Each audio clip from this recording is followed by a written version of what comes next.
이제 오늘 우리에게 주신 하나님 말씀 함께 나눕니다. 오늘은 에스겔 33장 1절부터 20절까지 말씀 함께 보겠습니다. 제 33장.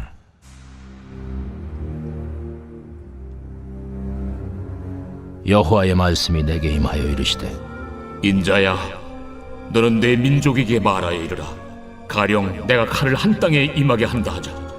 그 땅 백성이 자기들 가운데 하나를 택하여 파수꾼을 삼은 그 사람이 그 땅에 칼이 임함을 보고 나팔을 불어 백성에게 경고하되, 그들이 나팔 소리를 듣고도 정신 차리지 아니하므로 그 임하는 칼에 제거함을 당하면 그 피가 자기의 머리로 돌아갈 것이라. 그가 경고를 받았던들 자기 생명을 보존하였을 것이라. 나팔 소리를 듣고도 경고를 받지 아니하였으니 그 피가 자기에게로 돌아가리라. 그러나 칼이 임함을 파수꾼이 보고도 나팔을 불지 아니하여 백성에게 경고하지 아니하므로 그 중에 한 사람이 그 임하는 칼에 제거당하면 그는 자기 죄악으로 말미암아 제거되려니와 그 죄는 내가 파수꾼의 손에서 찾으리라. 인자야, 내가 너를 이스라엘 족속의 파수꾼으로 삼음이 이와 같으니라. 그런즉 너는 내 입의 말을 듣고 나를 대신하여 그들에게 경고할지어다. 가령 내가 악인에게 이르기를, 악인아 너는 반드시 죽으리라 하였다 하자. 내가 그 악인에게 말로 경고하여 그의 길에서 떠나게 하지 아니하면 그 악인은 자기 죄악으로 말미암아 죽으려니와 내가 그의 피를 네 손에서 찾으리라. 그러나 너는 악인에게 경고하여 돌이켜 그의 길에서 떠나라고 하되 그가 돌이켜 그의 길에서 떠나지 아니하면 그는 자기 죄악으로 말미암아 죽으려니와 너는 네 생명을 보존하리라.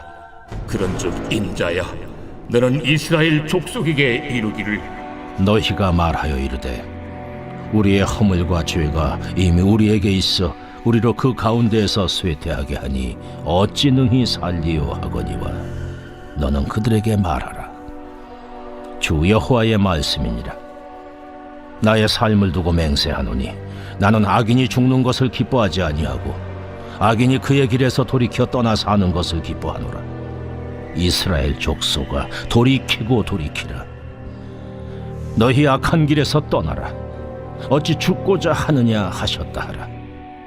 인자야, 너는 내 민족에게 이르기를, 의인이 범죄하는 날에는 그 공의가 구원하지 못할 것이요 악인이 돌이켜 그 악에서 떠나는 날에는 그 악이 그를 엎드러뜨리지 못할 것인즉 의인이 범죄하는 날에는 그 의로 말미암아 살지 못하리라. 가령 내가 의인에게 말하기를 너는 살리라 하였다 하자. 그가 그 공의를 스스로 믿고 죄악을 행하면 그 모든 의로운 행위가 하나도 기억되지 아니하리니 그가 그 지은 죄악으로 말미암아 곧 그 안에서 죽으리라. 가령 내가 악인에게 말하기를 너는 죽으리라 하였다 하자. 그가 돌이켜 자기의 죄에서 떠나서 정의와 공의로 행하여 저당물을 도로주며 강탈한 물건을 돌려보내고 생명의 율례를 지켜 행하여 죄악을 범하지 아니하면 그가 반드시 살고 죽지 아니할지라. 그가 본래 범한 모든 죄가 기억되지 아니하리니 그가 반드시 살리라. 이는 정의와 공의를 행하였음이라 하라. 그래도 내 민족은 말하기를 주의 길이 바르지 아니하다 하는도다. 그러나 실상은 그들의 길이 바르지 아니하니라. 만일 의인이 돌이켜 그 공의에서 떠나 죄악을 범하면 그가 그 가운데에서 죽을 것이고, 만일 악인이 돌이켜 그 악에서 떠나 정의와 공의대로 행하면 그가 그로 말미암아 살리라. 그러나 너희가 이르기를 주의 길이 바르지 아니하다 하는도다. 이스라엘 족속아, 나는 너희가 각기 행한 대로 심판하리라 하시니라. 오늘 본문에서 하나님은 에스겔을 파수꾼으로 세우십니다. 그리고 에스겔의 사명은 멸망의 길을 가고 있는 이스라엘 백성을 일깨우는 것이다 라고 말씀하고 있어요. 7절 말씀으로 가봅니다. 시작. 인자야, 내가 너를 이스라엘 족속의 파수꾼으로 삼음이 이와 같으니라. 그런즉 너는 내 입의 말을 듣고 나를 대신하여 그들에게 경고할지어다. 아멘. 파수꾼의 사명은 경고하는 것입니다. 하나님의 말씀을 먼저 듣고 그 말씀을 깨달았다면 그 말씀을 선포하는 것이 파수꾼의 사명이라는 거죠. 당시 파수꾼이 하는 일은 성벽 높은 곳에 올라가서 적의 침입을 지켜보는 겁니다. 보고 있는데 적이 쳐들어온다면 나팔을 불어요. 그 나팔 소리를 듣고 나서 백성이 대피하여 살 수 있도록 하는 게 파수꾼의 사명입니다. 그런데 만약 적이 오는 걸 보았음에도 불구하고 또 딴짓을 하고 있다가 적이 오는 걸 알아차리지 못해서 파수꾼이 나팔을 불지 못한다면 성 안에 있는 모든 사람들이 멸망을 당하고 마는 것입니다. 그러하기에 파수꾼의 사명은 굉장히 중요합니다. 하나님이 이 시대에 에스겔을 그 시대의 사명을 맡은 파수꾼으로 불렀다면 오늘 우리들은 이 시대에 하나님께서 세워주신 파수꾼이라는 사실을 여러분 기억하시기를 축복합니다. 우리의 사명은 멸망당하는 그 백성들을 향해 나아가서 하나님의 생명의 복음을 전하는 것입니다. 그들을 살려내는 것이 우리의 사명입니다.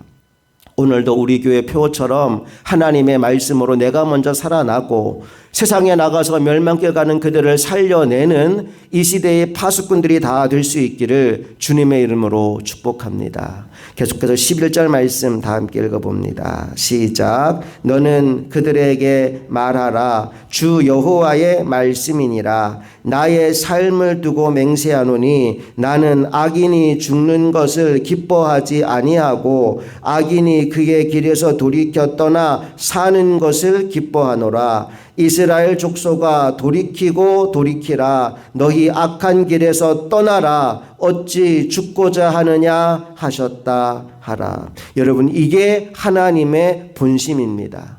하나님은 악인이라도 죽는 것을 기뻐하지 아니하십니다. 오히려 한 영혼이라도 더 악한 길에서 벗어나 하나님께로 돌아오기를, 그래서 생명 얻기를 하나님은 원하십니다. 그런데 그렇다고 해서 하나님이 대충 봐주시고 넘어가시는 분은 아닙니다. 하나님은 사랑의 하나님이시지만 동시에 공의의 하나님이시기 때문에 의인이라 할지라도 그가 악을 행하면 가차없이 벌하시겠다 말씀하고 있어요. 우리 18절부터 20절까지 말씀을 또 다 같이 읽어봅니다. 시작. 만일 의인이 돌이켜 그 공의에서 떠나 죄악을 범하면 그가 그 가운데에서 죽을 것이고, 만일 악인이 돌이켜 그 악에서 떠나 정의와 공의대로 행하면 그가 그로 말미암아 살리라. 그러나 너희가 이르기를 주의 길이 바르지 아니하다 하는도다. 이스라엘 족속아 나는 너희가 각기 행한 대로 심판하리라 하시니라. 중요한 것은 하나님이 어떻게 심판하시느냐? 행한 대로 심판하신다는 거예요. 사랑의 하나님, 동시에 공의의 하나님이라는 겁니다. 그러니 오늘 우리들도 안심하거나 안주해서는 안 됩니다. 늘 깨어서 우리의 걸음을 잘 살펴보고 주님의 길을 따라가는 믿음의 종들이 다 되어야 합니다. 그 길을 가는 동안 혹시라도 잘못한 것이 생각난다면 회개하고 돌이키는 저와 여러분 되기를 원합니다. 여러분, 회개는 과거를 바꾸는 능력이 아닙니다. 미래를 바꾸는 능력입니다. 과거에 내가 저지른 그 죄와 잘못을 우리는 없앨 수는 없습니다. 그건 남아있는 거예요. 그런데 회개하면 과거는 안 바뀌지만 우리의 미래는 바뀌게 되는 줄로 믿습니다. 성경을 보면요, 사울도 죄를 지었지만 다윗도 죄를 지었어요. 둘의 차이는 뭡니까? 회개했느냐의 차이예요.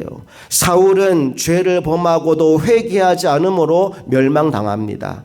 하지만 다윗은 죄를 범하였으나 회개함으로 회복의 은혜를 누리게 되었습니다. 너무 늦은 때 없어요. 오늘 돌이켜서 회개하는 자에게 구원과 생명의 은혜를 부어주십니다. 회개는 실패의 끝이 아니라 새로운 출발의 시작입니다. 오늘 그 시작을 제대로 하는 저와 여러분 모두가 될 수 있기를 간절히 바랍니다. 말씀을 정리하면서 제가 질문을 좀 드릴 테니까 대답해 보십시오. 첫 번째 질문입니다. 여러분, 오늘 우리의 사명은 무엇입니까? 뭐가 되는 거예요? 파수꾼이 되는 겁니다. 여러분, 파수꾼은요, 입 다물고 있으면 안 돼요. 세상을 향해서 나팔을 불어야 합니다. 회개를 선포하고 주의 길을 보여주어야 합니다. 오늘 그 사명을 잘 감당하는 저와 여러분 모두가 될 수 있기를 간절히 소망합니다. 두 번째 질문입니다. 여러분, 하나님의 본심이 뭘까요? 하나님의 본심은 한 영혼이라도 더 돌아오고 살아나는 거예요. 악인이라도 그의 죄를 회개하고 돌아오면 하나님이 품어주시겠다 약속하였습니다. 하나님은 사랑의 하나님이신데 하나님 사랑이시구나 알고 끝나면 안 되고요. 오늘 우리가 그 하나님의 사랑을 품고 살아야 합니다. 하나님은 악인이라도 회개하고 돌아오기를 원하시는데 오늘 여러분 안에 혹시라도 원수처럼 여기는 사람은 없는지, 내가 저 사람은 절대 용서 못해라고 살아가는 사람이 없는지를 돌아보기를 원합니다. 하나님의 사랑을 품고 그 영혼이 돌아오기를 위해 기도하는 이 새벽이 되었으면 좋겠습니다. 마지막 세 번째 질문입니다. 여러분, 하나님은 사랑의 하나님이시지만 동시에 공의의 하나님이셔요. 그래서 심판하시는데 무엇대로 심판하신다고요? 행한 대로 심판하십니다. 행한 대로 심판하십니다. 무슨 얘기냐 하면 하나님은 우리의 말이 아니라 우리의 삶을 보신다는 거예요.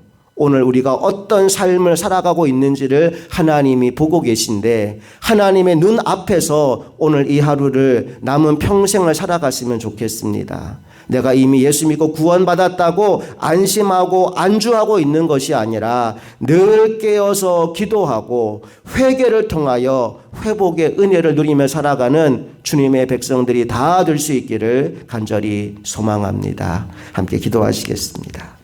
좋으신 아버지 하나님, 은혜와 사랑을 감사드립니다. 오늘 이 새벽에도 말씀을 통해 하나님의 마음과 뜻을 우리에게 깨닫게 하시니 감사합니다. 하나님, 오늘 우리를 이 시대의 파수꾼으로 세워주셨습니다. 내가 먼저 깨어있는 종이 되게 하여 주시고 내가 먼저 하나님의 말씀으로 살아나게 하여 주시고 내게 주신 그 말씀 품고 세상 사람들에게 나팔을 불어 그들을 살리는 역할을 잘 감당하는 이 시대의 사명자들이 되게 하여 주시옵소서. 특별히 이 사명을 감당함에 있어서 하나님의 마음을 품고 나가기를 원합니다. 하나님은 사랑의 하나님이십니다. 악인이라고 멸망당하기를 기뻐하는 것이 아니라 악인이라도 회개하고 돌아와 생명 얻기를 원하시는 것이 하나님의 본심입니다. 라면 우리도 하나님의 마음으로 영혼들을 사랑하며 그들을 품는 이 하루 남은 평생을 살아가게 하여 주시옵소서. 또한 하나님은 공의 하나님이시기에 우리의 삶을 지켜보고 행한 대로 심판하신다 말씀하였습니다. 오늘 하나님의 말씀을 기준으로 하여 나의 삶을 다시 한번 점검해 보기를 원합니다. 회개할 것이 무엇인지 돌이킬 것이 무엇인지 깨닫게 하여 주셔서 회개를 통하여 회복의 은혜를 누리는 우리 모두가 되게 하여 주시옵소서. 이 하루도 주와 동행하는 기쁘고 복되고 행복한 하루가 되기를 간절히 소망하며 우리 주 예수 그리스도의 이름으로 기도합니다. 아멘.